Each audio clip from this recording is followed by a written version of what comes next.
Hey guys, how are you all doing today? I hope you're all doing very well because I'm doing very well.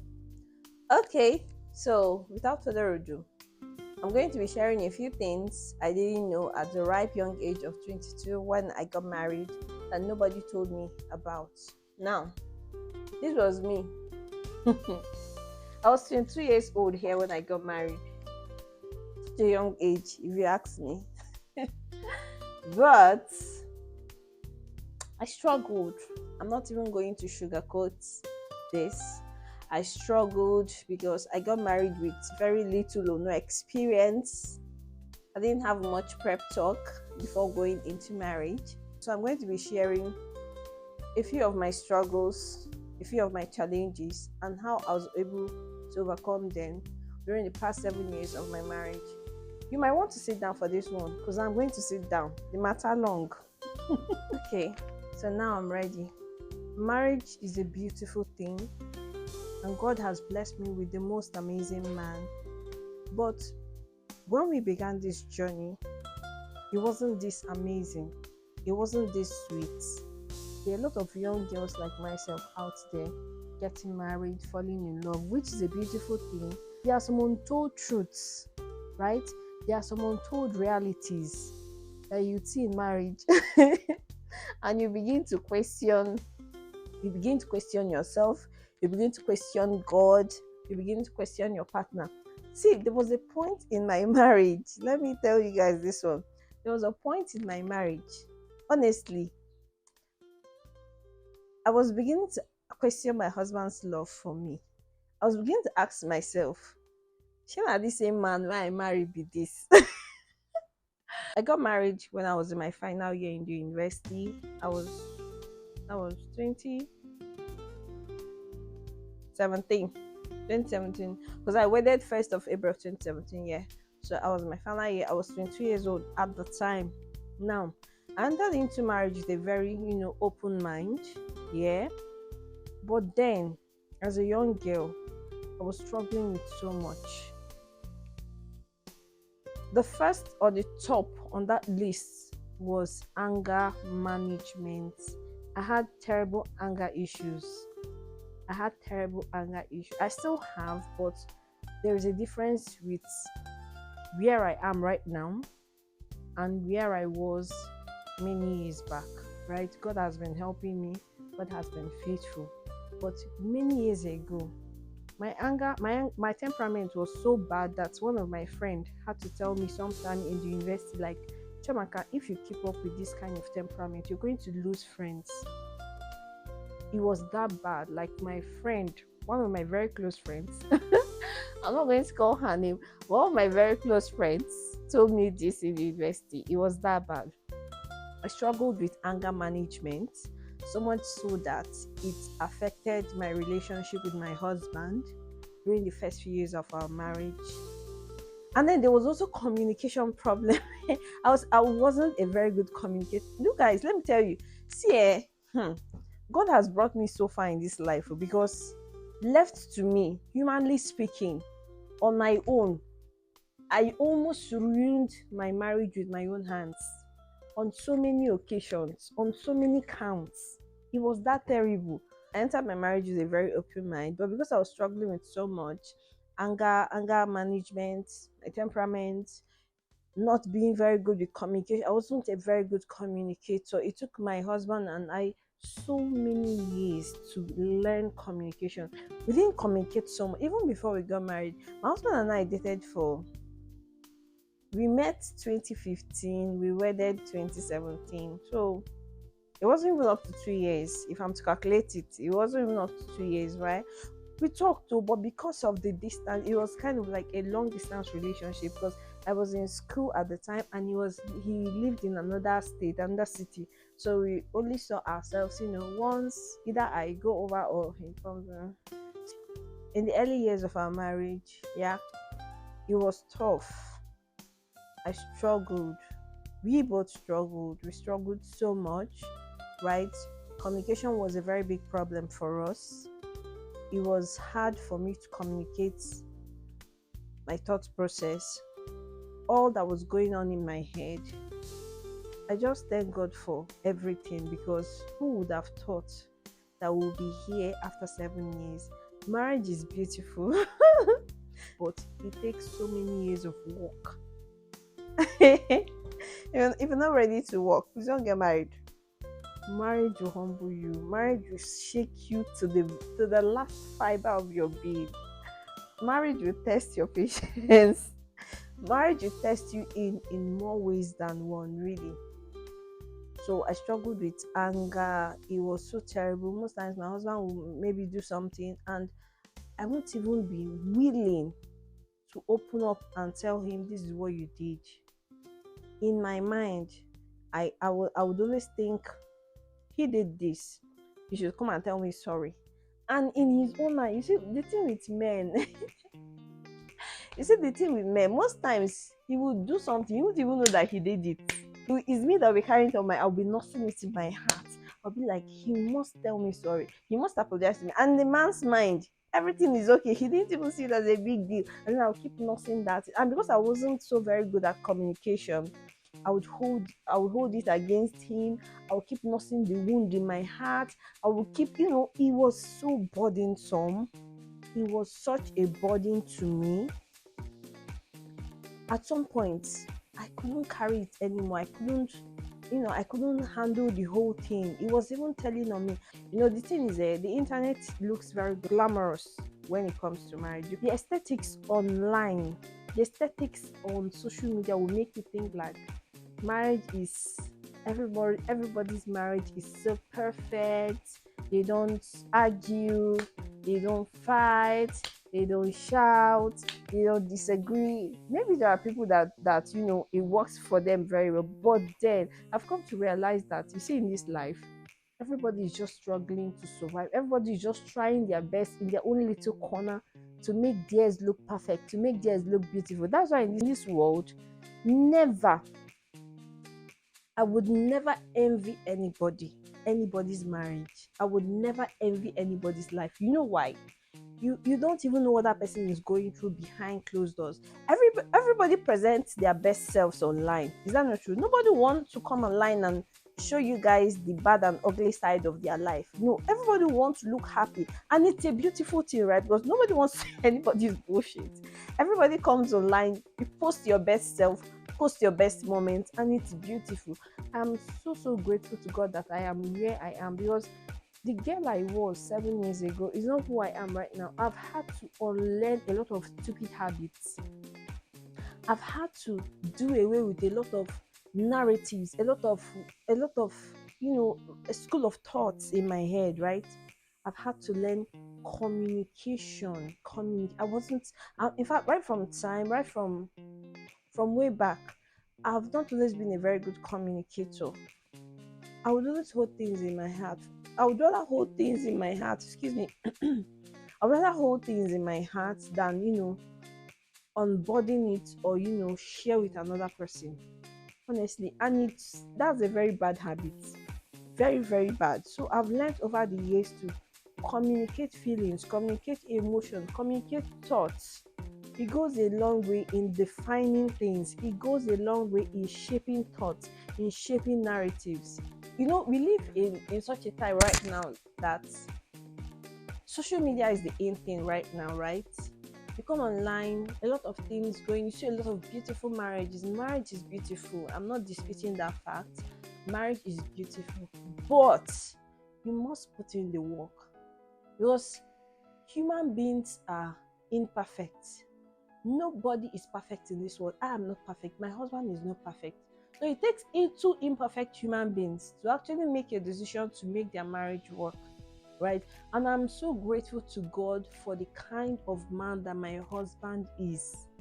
Hey, God, I beg. I am sure if it were another man, I wouldn't have been in this marriage. My husband was so patient with me. He has always been a very patient person. My husband was so patient with me. You know what it means to be patient with someone that is frustrating you? God, thank you, Jesus, for that man. Thank you, Jesus, for my husband. You know what I have been today if not for him? I was practically ready to mess things up with my hand. I had this stubborn very overzealous spirit to always, push things forward, kind of being in charge, which was very wrong. So it took me years to unlearn that habit. And I'm grateful to God for where I am right now in my marriage. I am not at a perfect place right now. I am still working on myself. God is still working on me. But I'm grateful that I am no longer where I used to be 5 years ago, 6 years ago, 7 years ago. We are in a better place now. And every day is an experience for us. Every day is a new opportunity to learn more about ourselves, to learn more about, things that we're supposed to do in order for this marriage to keep blossoming and to keep working out well for us. But marriage has taught me that you have to learn to choose your battles. You know when to talk, know when to zip it. There are some matters that you don't even need to shout so much about, right? You just say your piece and keep still. The rest of the matter will take care of itself. So, but what nobody told me before I got married was that most times or at times certain issues could arise, right? The diplomacy with which you handle such issue would go a long way in determining your relationship with your partner. For instance, something happened many years ago. I had a fracas, kind of like a fallout with my husband, right? Now, the way I handled that issue wasn't so great. I didn't do so well there because I was I was young, I was inexperienced, I didn't know so much. I was still, trying to forge my path. I was still trying to learn so much, right? So I didn't handle the issue well and it didn't end very well for me, for both of us, our relationship at the time.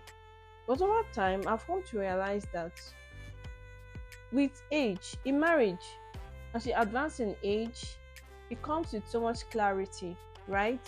You get to understand a whole lot of things. You get to see so much in a whole new light compared to the way you used to know it before. Over time, I've come to realize that there's a certain kind of maturity with which one has to, handle certain things, not just in marriage, in life generally, right? I've learned that, although I learned it in a hard way, but all the same, I learned it and I know it now. And now I know better when handling certain issues, when talking about certain things. I kind of like try to be diplomatic about it. I try to weigh the pros and the cons, and then I know where to stand, what to say, and how to go about it, right? Marriage is a beautiful institution, and it's even more beautiful when you're doing it with your person, when you're doing it with the right person. The mistake I made in the early years of my marriage was I allowed those bad moments to cloud my judgment. I refused to see past those gloomy times.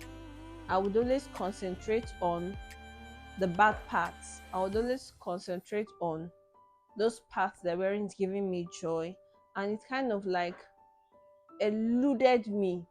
I found it so hard to balance both. But over time, I've come to learn that you just have to find a way, you just have to find a balance, right? You just have to strike a balance somewhere in the middle. Or this is what I have to say to any young woman out there who is about to venture into marriage. First things first, marriage is beautiful, marriage is honorable, especially when you're doing it with the right person, right? So do not go into marriage with so much expectations, right? Go into marriage with an open mind. And when I mean an open mind, be willing to learn. Be willing to drop a lot of things you have in your head because it might not necessarily work, especially a lot of unrealistic expectations. It might not always go your way. And if it doesn't go your way, you might begin to see your partner as the bad guy. Don't see them that way. Marriage is all about unlearning, learning, and relearning. A lot of things in your head, you might just have to drop them, drop those baggages, drop those narratives, those school of thoughts, and be willing to coexist peacefully with your partner. Learn them. When I got married, sadly, I didn't even know my husband that much. Like, I hadn't really known him intimately as much as I know him now after 7 years. I didn't know his temperament because before we got married, we had so many good times. I couldn't even remember. I think it was just one time that we had a minor disagreement. 99.9% of the time before my husband and I got married, we had good times. There were no disagreements, there was no argument. It was a very healthy relationship. But when I got into the marriage, the funny thing is you don't really know a person until you live with that person. Nobody is perfect. So when we started living together as a married couple, I began I began to see, a different aspect of him that I didn't even know before we got married. He began to see different aspects of me that he didn't even know before we settled down. And now you can now imagine the friction, like it was hard to marry both parts together. That was why we struggled so much during the early years of our marriage. We had it was tough. It was really God's grace that has brought us this far. It's been God's grace, because I don't know any other I don't know what else to attribute to it. It's just God. It's been God has been helping us all this time, all these years. It's been God all through. So for any young lady out there, any young person who is getting into marriage, I would say be willing and open to learn, right? Do not cloud your head, do not cloud your mind with unrealistic expectations. Have an open mind. You have to learn understanding and tolerance. I don't know whether they mean the same thing, but in order for you to have a very beautiful marriage, you must learn to understand the other person you're dealing with. You must learn to see things from their own perspective. And then you weigh that with whatever it is that is going on in your head or your thoughts. Now find a way to balance it. Now, everything I'm saying here is based off of my own experience. Everything I'm communicating here today is based off of on what I have seen, what I have lived and experienced over the last couple of years. And lastly, this one is probably the most important thing.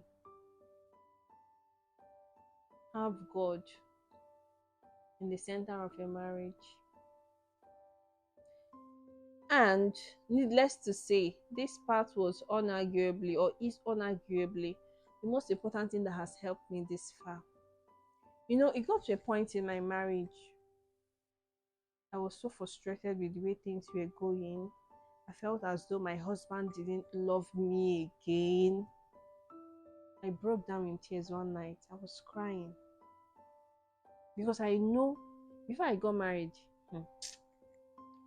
you guys, before I got married, one mistake I didn't make, at least one mistake I am proud and I'm sure that I did not make before getting married, was I consulted God first. Hey, I remember back then in school, one of my big sisters in the fellowship in NIFES, I told her one day that I was getting married, this man coming for my hand in marriage. And the first thing she asked me was, Chamaka, are you sure about this thing you want to do? I had to step back a bit and rethink my thoughts. Because the way she questioned me, I thought I was, walking into a trap, or I was making this very bad decision. But I prayed. Girl, I prayed. I asked God, because I knew that marriage was a big deal. I didn't want to do it wrongly. I prayed. I sought God's face. I asked him to direct me. Is it your will for me to get married now? Is this the person you want me to settle down with? I held God tight, because I didn't want to get it wrong. And I kept getting confirmations in different ways. I kept getting answers in the affirmative. Go, do it. So I knew that I was not wrong to enter into marriage at 22. I knew that I was not wrong by settling down with my husband, getting married to him, but I just knew he was the one. And I know that God cannot be wrong. I would rather be wrong. Let God be right. I knew he could not be wrong, so I knew he was the one. And so I went on ahead. So when I got in the marriage and I started experiencing all of these things, at some point I was like, God, I beg. Were you not the one that told me to do this? So why am I now finding this thing difficult? Why does it seem as though I made a mistake? One night I cried to God. I told God to help me because you prompted me, you told me to go ahead, that you are behind me. So why does it seem as though my husband doesn't love me anymore? Why does it seem as though I am the only person in this marriage? I prayed, I cried, I sought for answers. And you guys, let me tell you something. God came through for me. Because at that point, it seemed as though my husband and I, like we were drifting apart. Like we were in two different worlds, stuck in the same bubble, kind of. And so I asked God to help me because I wouldn't want my marriage to be a disaster. I prayed for help, and God came through for me. God saved my marriage. God softened my husband's heart. And we found ourselves again. And ever since then, I've always put God in the center of my marriage, in the center of my decisions. So if you're a young person preparing to get married, a young girl watching this video, please put God first. Pray. Ask for his help. Let him guide you. Let him guide your decisions. Let him guide your decisions. Any decision you're about to take, pray about it. Ask God to speak to you, to show you, to direct you. Is this what he wants you to do or not? Because Lord knows that if I had not prayed, if I had not sought for God's guidance and counsel, I probably would have made very terrible decisions. I probably wouldn't have even gotten married at that time. I probably would have gone with the other choices I had, which I know would have ended up very, very disastrously for me, because it wasn't just for me. So I'm really grateful for how far I've come. So these are some of the things nobody told me about. Now I'm telling you people, so take note, because one of the main purpose of starting this YouTube channel was to share my experiences, share my struggles, share my path, so that a lot of younger ones coming up would watch this and learn from my mistakes, learn from my past, learn from my life. So you wouldn't want to make the same mistake that I made, right? Have God in the middle of whatever decision you're taking. It goes a long way in saving a lot of troubles. So that tomorrow, if anything happens, you can always run back to him and tell him, you were the one that told me to do this. Now come and help me, which is exactly what I did, right? I knew that I prayed, I sought for God's guidance, I sought for his counsel. And then when I eventually got into the marriage, and at some point it seemed as if it wasn't working, I had to run back to him. Help me, oh, because that you send me. So come and help me. Now I'm stuck. So that is that for that. So if there is any other thing I remember, I would maybe make another video, maybe a second episode of this. But for now, thank you so much for staying with me. If you watched up to this part, it means you matter to me. Thank you so much. Thank you for your support. I see all of your comments on my posts, all of my subscribers. Thank you all so much. I appreciate you guys. Thank you. God bless you all. So God bless you all. Love you guys. Bye. I'll see you guys in my next video. Okay, bye.